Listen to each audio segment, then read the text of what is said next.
What's old is new again on the FGC NPC. Fuck me, anyway. Sometimes people like when I talk about the game, all this kind of crap. So remember, if you like these kind of videos, like, sub, silly comment, share, whatever. It helps the channel, help me expose all the frauds.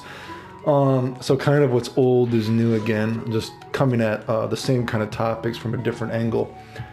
What is something that tag team games do better, or at least give you an excuse to do better than any other kind of fighting game? And I talk about this kind of idea because I actually don't really care about tag team games per se. I actually much more prefer a one-on-one game. But something that tag team games do much better than a single player game, or at least give you an excuse much better than a single player game, is actually to add gimmicks to characters, to add moves that cannot be in any other games. And that's why when I talk about a game like Dragon Ball Fighter Z is such a drop ball, because you have not only a Dragon Ball Z game, but you also have mechanics in this game that I often talk about, like Fireball, like the tug of war between Fireball, homing, dashing, and reflecting. This is something that in your game, your product, the consumer cannot get from another game. So you have this new spin on a game. And just in tag team games in general, you have an excuse to add wacky shit that cannot be in a single player game.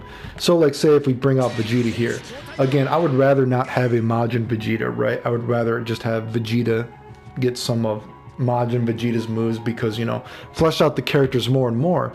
But an idea of a quotation marks tag team move that you could have in this game that cannot be in any other game, and I know this idea is genius, of course, because it came from me, but say, how would we implement a move like Vegeta's Final Explosion? And I said this on how I would change Vegeta. But also for Final Explosion, what you would do, say the Final Explosion for Vegeta, it takes a level 3 or a level 5, whatever it is, right? And the gimmick of this move is no matter when you do the move, Vegeta automatically dies. Doesn't matter how much life he has, he automatically dies. So obviously you would want to do it when he's almost dead, but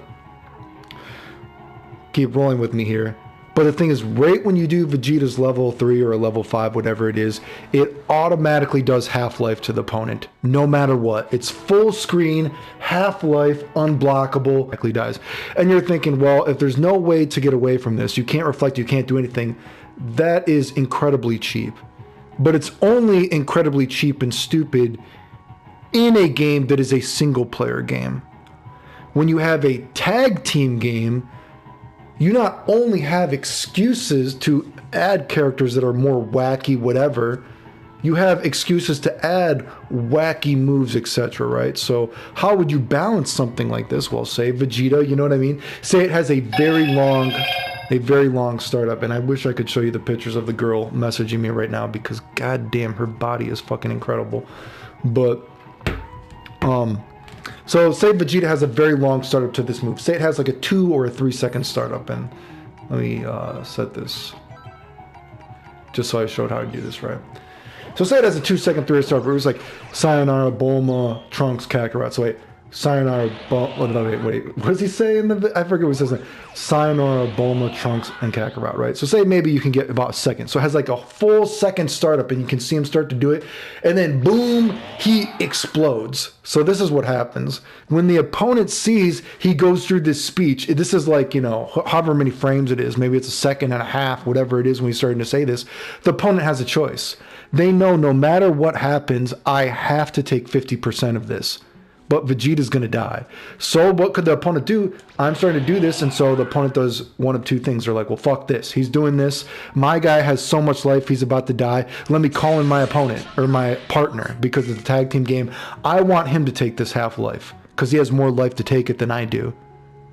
Now, of course, if there was a situation like this where, you know, Vegeta does boom, boom, boom, boom, boom, the guy is knocked down, right? So then he can't really make that quick decision or something like that, you know what I mean, to see Vegeta doing this. So it might be like a more spur of the moment. Fuck, I gotta switch out right now.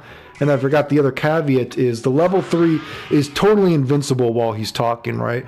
The only thing that can beat it is, and you know, this game does have these kind of mechanics where the clashing system of fireballs versus fireballs. The only thing that can knock Vegeta out of this, add in some property in the game that only a level 3 can knock him out of it, right? So when Vegeta's doing his speech, whatever, if the guy already has like 1.5 meters, whatever, he can then charge up, you know, 1.5 meters and then do his level 3, and it will beat you. So that is the only way you can stop it. It's invincible to level 1s. Add in some kind of algorithm code, whatever it is, that it's totally invincible except for a level 3. A level 3 can knock him out of it, right? But otherwise, you got to make the choice. Do I call in my dude or whatever, right? That is an example, basically. And imagine the kind of like mind games you could have with that. Because, you know, obviously that could be very powerful when Vegeta's about to die. If he has a level 3 or a level 5, however much you say it takes, right? You know, man, if he's about to die, I automatically get half-life no matter what to the opponent's team. So you could actually have team-building synergy. But the point is, it's adding a gimmick to the game that is not possible in a single player or a one-on-one versus fighting game. And it's also adding potential team synergy to the game as well, which you want in a tag team game. Which again, then as well, tag team games, like I said in general, they give you an excuse to make these kind of wacky moves. They give you an excuse to have these weird character archetypes. So not only is a game like Vegeta, where I said why this game is a drop ball, because of the whole homing dash versus reflecting and tug of war, you know what I mean? If we have, what is this shit? Let me set the guy to block. Where is this? You know, boom, boom, boom, boom, boom, boom. You know, then you just keep doing the same thing. Normally in any other game, that would be cheap as fuck, right? But because of the whole, there's actually reflecting, you know, actually add in block damage. No Jimmys start complaining to me, oh, I don't want to die of block damage. You just don't want to lose. Just shut the fuck up, okay? You know what I mean? Add in real block damage because now you're showing off the beauty of the game. This kind of shit cannot be in any other game besides Dragon Ball Z, right? You imagine this was doing real block damage and this was like a real string. That's actually teaching the player part of your game. And that's when I talk about narratives of video games as well.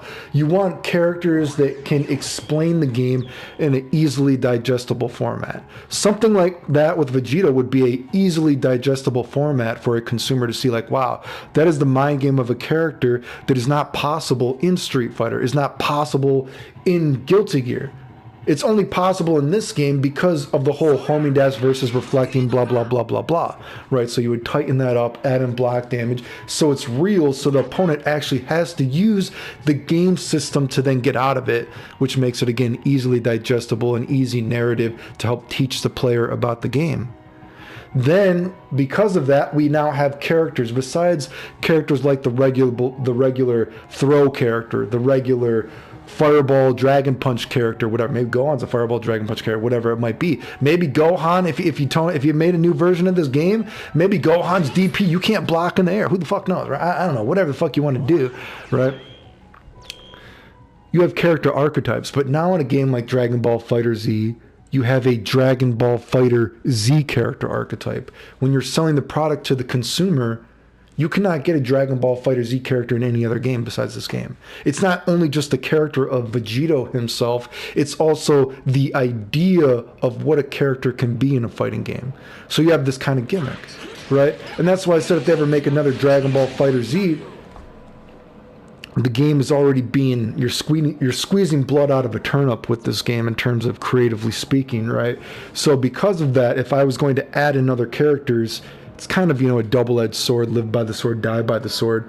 Characters are so dry that you almost have to add character gimmicks into the game to make characters even kind of interesting.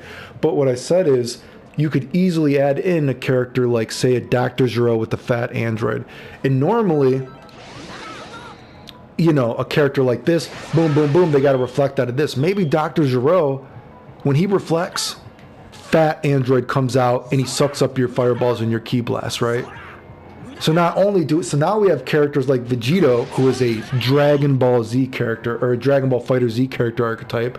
Imagine if we have a character like Frieza, who we can now go more full-blown with a zoner type, right? Maybe a zoner type in this game could be very potentially powerful, but now you also have certain characters that counter that, like a Dr. Gero and Fat Android, because when they reflect actually, they don't knock you away, they just suck up your energy. Maybe you have the Android 17 from GT as well. He doesn't have a normal reflect as well. He has the suck up key. So now you have two potential characters in this game that throw a sort of monkey wrench into the meta of the game as well, which is healthy for the game. A game like Super Turbo that is such a counter character is the narrative of what people say the game is, you know. Oh, this counter character here, counter character here, counter character here. Despite everyone saying that, from a certain perspective, you could argue that that makes the game balanced. From a certain perspective, because there are so many counter characters, because every character quotation marks has a potential use. This character is going to be good in this matchup, right? So a tag team game again. Look at the synergy. I could have a character like Vegeta, who is a Dragon Ball FighterZ character archetype that is good for the consumer, because not only is it Vegeta for the fans that just want to play a Dragon Ball Z game, it's also good for the fighting game fan that wants to appreciate this kind of a mind game that is not possible in another game. Then maybe I also have in my team, in case someone else picked a Dragon Ball FighterZ kind of character, I have a character that sucks you up like a fucking vacuum, just sucking tip all day. You know what I mean? In case my opponent picks a zoner character, maybe we have a character like maybe Omega Shenron is also a character that gets Dragon Balls. If I'm picking a team that builds up meter real fast, you know whatever it might be. Characters being wacky and having more extreme gimmicks is actually the excuse that a tag team game has, more so than a single player game or a one-on-one game. And not that this shouldn't exist in one-player games, you know what I mean? Of course, characters can have gimmicks in, one-on-one games, but the idea is it can be more extreme in a tag team game, okay? You can add wacky moves like a Final Explosion. Final Explosion is not possible in any other game besides this game. And that's how you sell products to consumers, because, again, you can't get this shit in any other product that you're buying, right?